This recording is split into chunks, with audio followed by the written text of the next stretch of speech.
In today's video, I'm going to teach you how to make size charts for Etsy. We'll walk through a simple, repeatable workflow that keeps your shop consistent, answers customer questions upfront, and helps reduce returns. Start by gathering accurate measurements for every product you sell. If you use a print-on-demand provider, download their official sizing specifications so your chart matches the manufacturer. If you're measuring manually, lay the item flat on a table and measure carefully from seam to seam.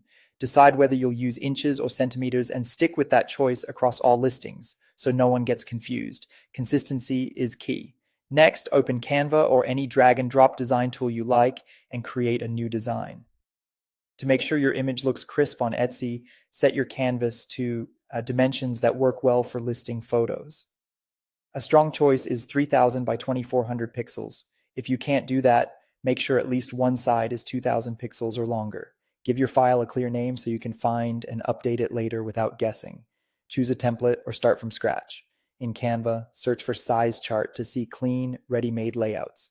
If you prefer full control, start with a blank canvas and build your own.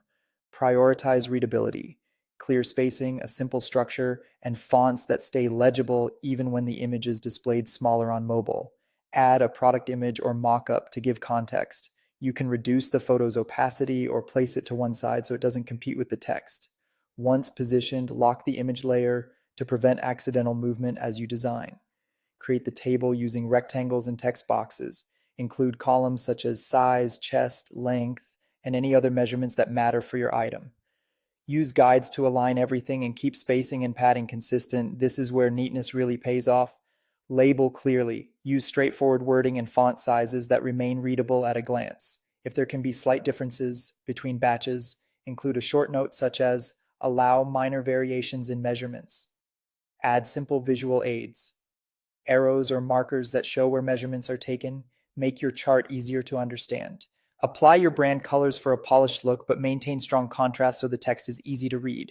Export your finished chart as a high-quality JPG or PNG, then upload it to your Etsy listing gallery, placing it near the beginning so buyers see it early. In your product description, add a quick reminder. Please see the size chart image for all sizing information. You now have a professional, clear size chart that improves customer confidence and helps reduce returns. And that's it. If you found this tutorial helpful, don't forget to like this video and subscribe to my channel for more Etsy and design tips and tutorials.